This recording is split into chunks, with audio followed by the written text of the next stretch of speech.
Jake here for American Trucks, and in this video we're taking a look at the Bilstein 0 to 2.25 inch B8 6112 front suspension leveling kit fitting 2021 and newer four-wheel drive F-150s without the CCD suspension system, also excluding Raptor models. Now if you want the ultimate leveling kit for your F-150, look no further than this B8 6112 setup from Bilstein. This kit combines some of their best damping technology and hefty shocks with new springs and the ability to adjust your truck's front ride height, making it one of the coolest pieces out there on the market.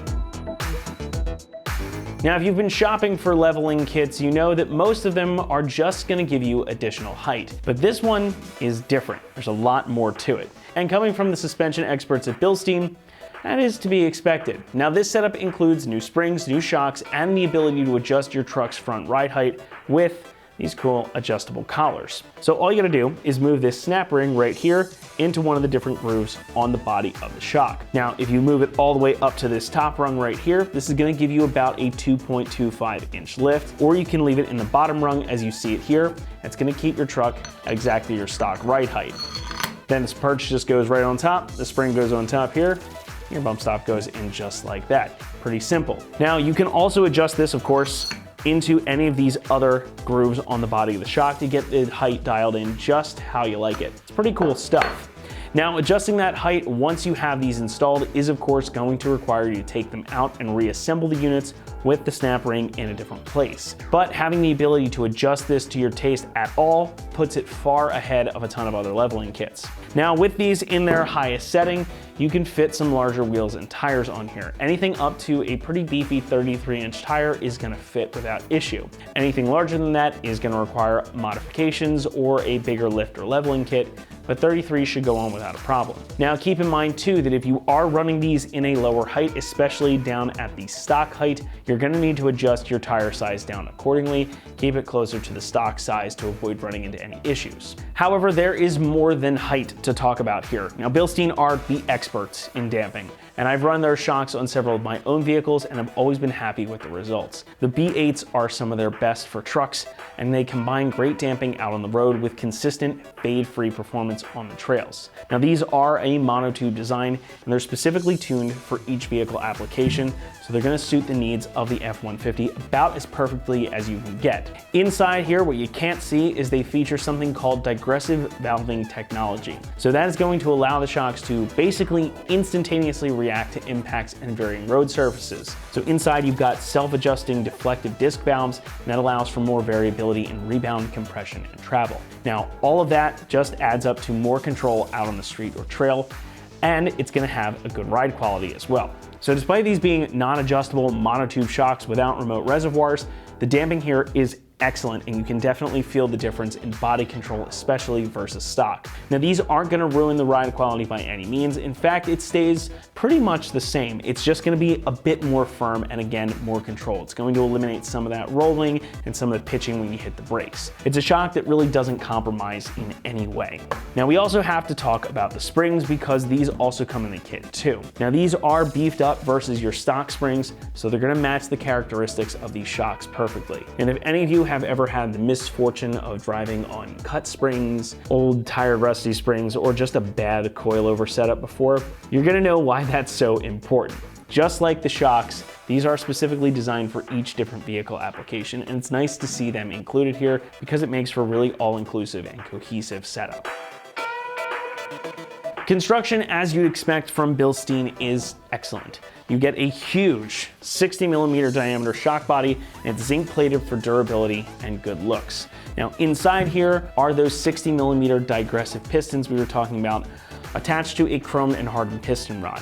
Now, the springs are cold wound, so they're not heated up, which means that the tensile strength of them is going to be better than if they were heated. And they're also powder coated for enhanced durability. These also sit on anodized spring perches as well, and you get new OEM grade rubber bushings down at the bottom, plus some new bump stops to go on the shocks, and new hardware as well, giving you pretty much everything you need short of new top hats. Now, Bilstein also backs their stuff up with a lifetime warranty against defects, and I can tell you from experience they are really good about honoring that warranty.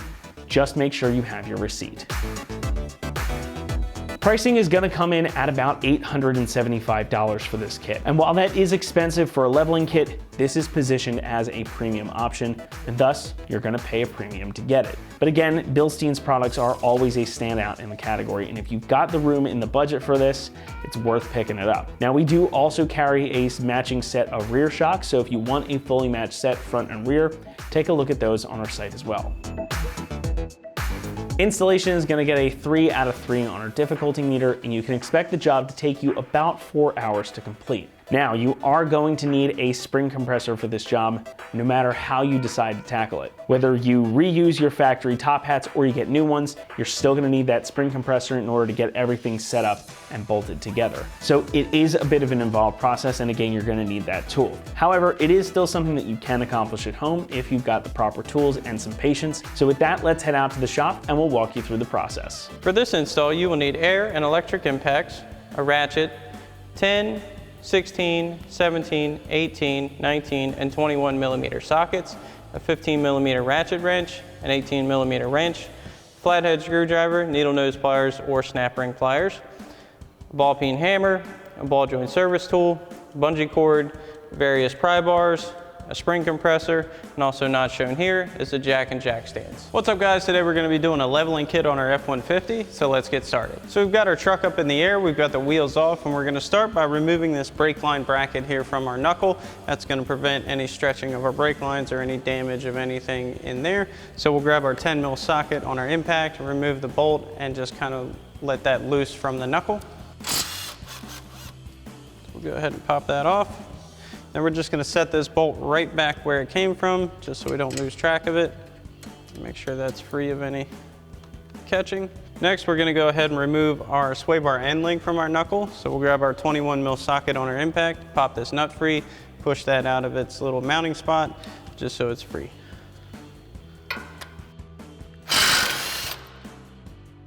Push that out.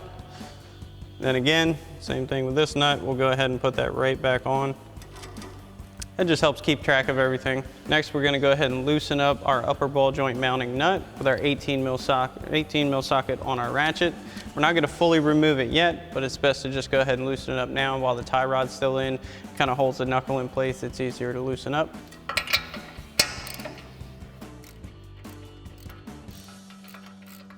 Sometimes these will pop out of their seat without any effort, just like ours did.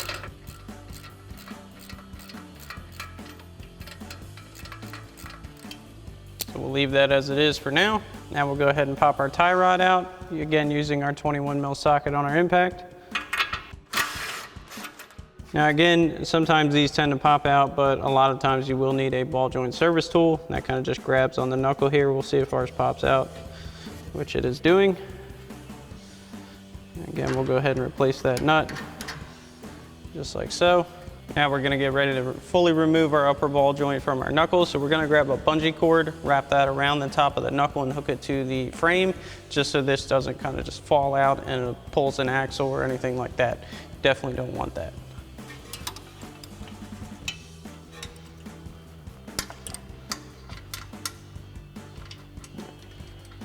So we've got that where it's gonna catch it.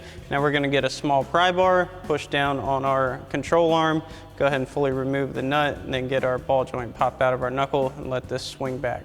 And we're just gonna apply some pressure here, fully remove this nut, let that slide out. Go ahead and let this gently fall back. And then again, just gonna replace that nut right onto our stud there. Next, we're gonna go ahead and loosen up our upper strut mounting nuts. Now, we're not gonna remove all of them right now. We want them to still hold the strut, but it's also gonna give us some more wiggle room. When we unbolt our lower mounting point, we can kind of flex it more to get it out of the control arm. So we've got our 15 mil ratchet wrench. We're gonna go ahead and loosen these up.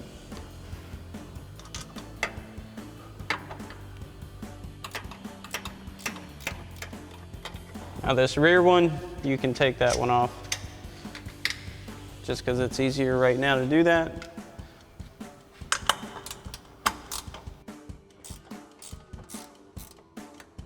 Go ahead and loosen that one. We'll keep it right at the top of that stud there. And we'll do the same for this one.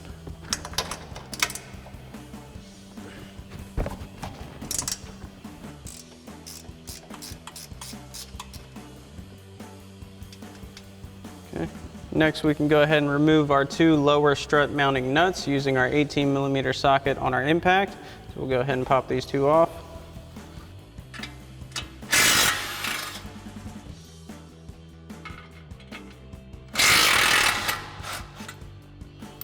Next, we're going to grab a pry bar. We're going to wedge it in between our lower control arm and our lower strut, and go ahead and pry those studs out of the lower control arm. It's going to take a bit of effort, but they will come out.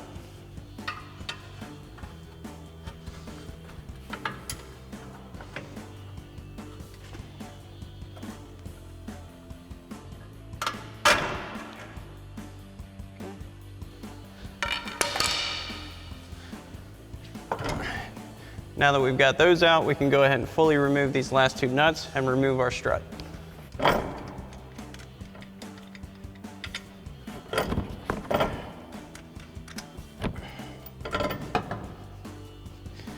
Now once you have this out for this side, you can go ahead and repeat these same steps for the other side. So we're going to be reusing our factory top hat for our new setup. So we're going to need to compress the spring, remove the mounting nut, and go ahead and get this off so we can swap it over.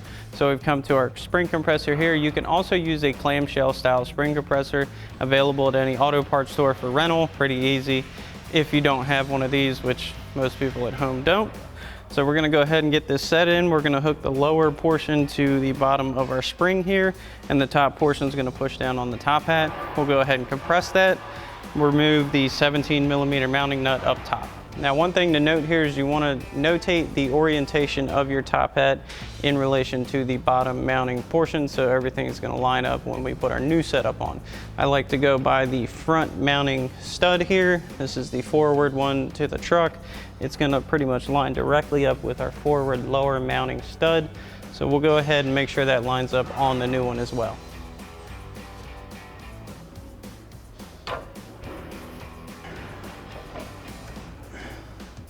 Now we've got this compressed, we'll grab our 17mm socket and swivel adapter along with an extension on our impact.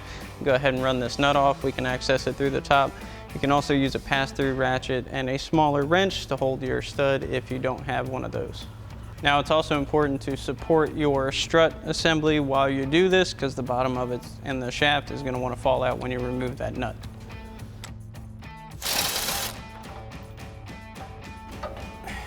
Now that we have that off, we can go ahead and decompress our spring and remove our top hat.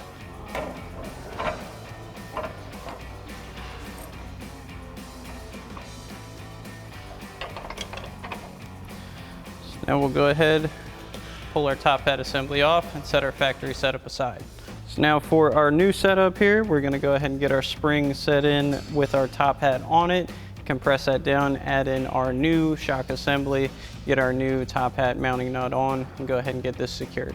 So there is a set point for your top coil on your top hat. We're gonna go ahead and make sure that sits in there properly, just like so. And we'll go ahead and set this in. Now remember your orientation. So this would be the top forward one. May have to adjust this a little bit.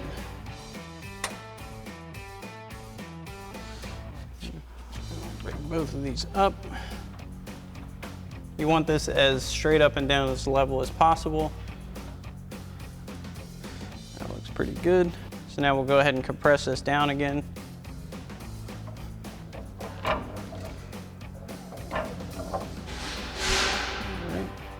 So our new assembly comes with a new bump stop on the shock shaft here, and this is an adjustable setup. So the way you're going to do that is this clip here on the body of your strut.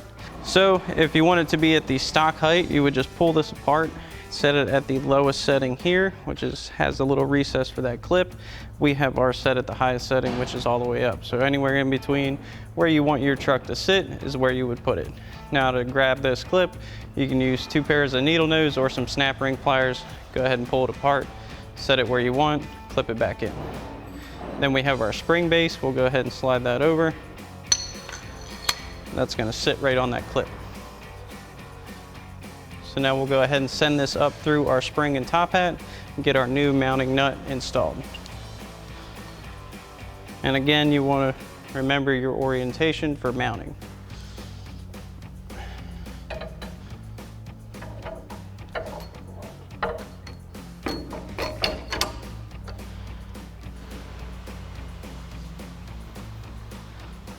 Looks like we need to compress our spring a little bit more.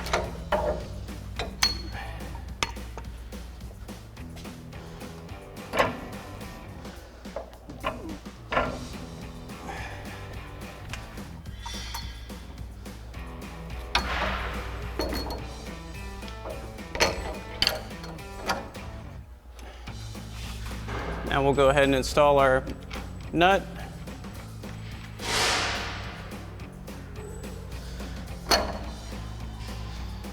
We can make sure our upper and lower mounting positions are where we want them. So now we'll tighten this up with our 19 mil socket and swivel adapter along with an extension on our impact.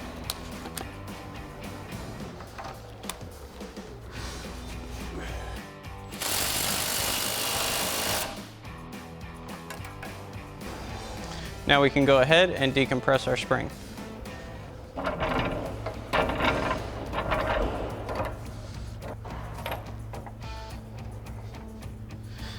Once you have this done for this side, you can go ahead and repeat the same process for the other side.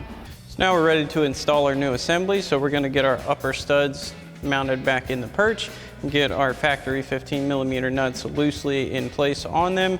Then we'll get our lower mount in place.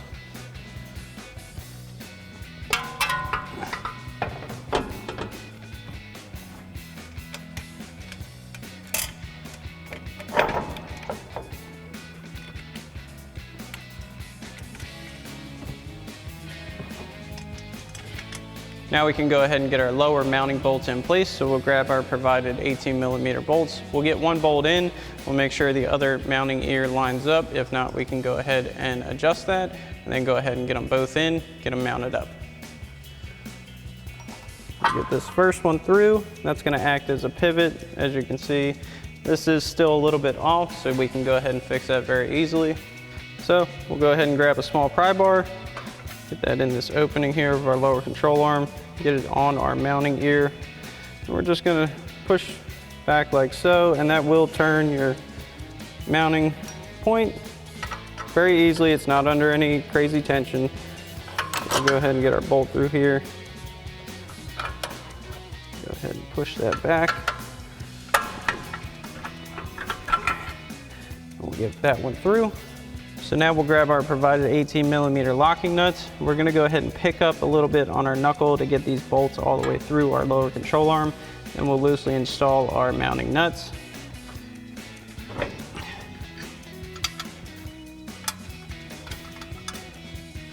Once you get one through, that'll hold it. Get our other one on. Then we're going to tighten these down using our 18 millimeter socket on our impact and an 18 millimeter wrench.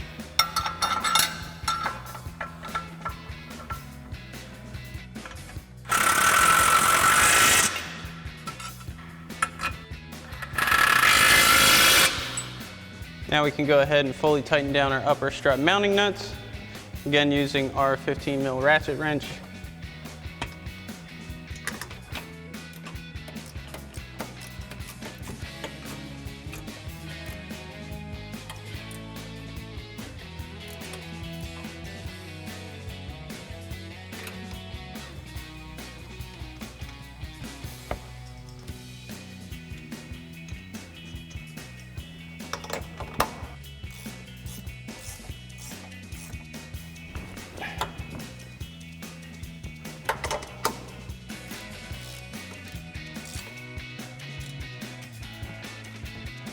Next, we'll get our upper ball joint loosely reinstalled back into our knuckle. So we'll go ahead and take this nut off. And we'll push our knuckle back into position and get our control arm down and get our ball joint into the seat. And we're going to use a small pry bar to help us do that.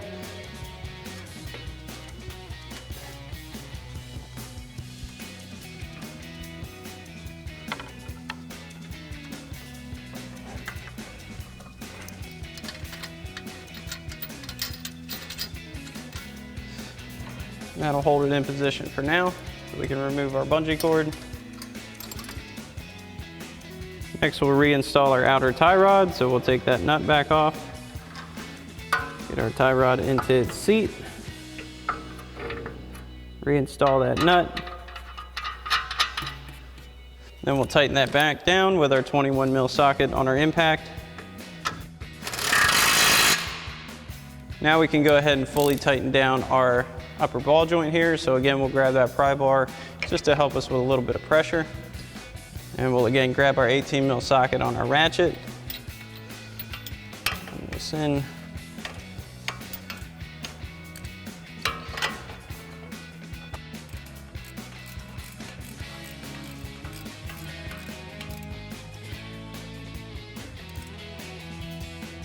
Now we'll go ahead and reinstall our sway bar end link. So we'll take that nut off, get this lined up.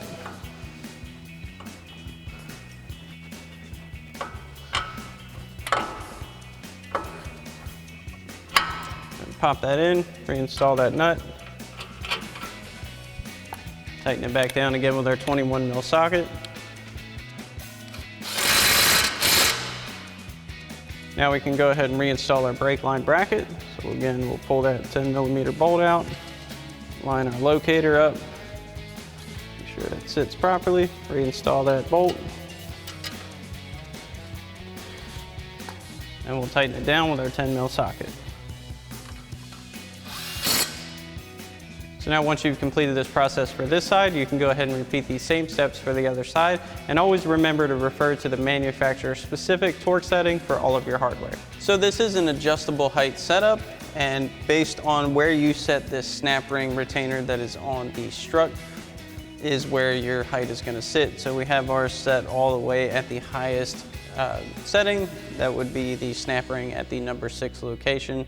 If you want a stock setting, you would go to the lowest, and then everywhere in between is a different height range.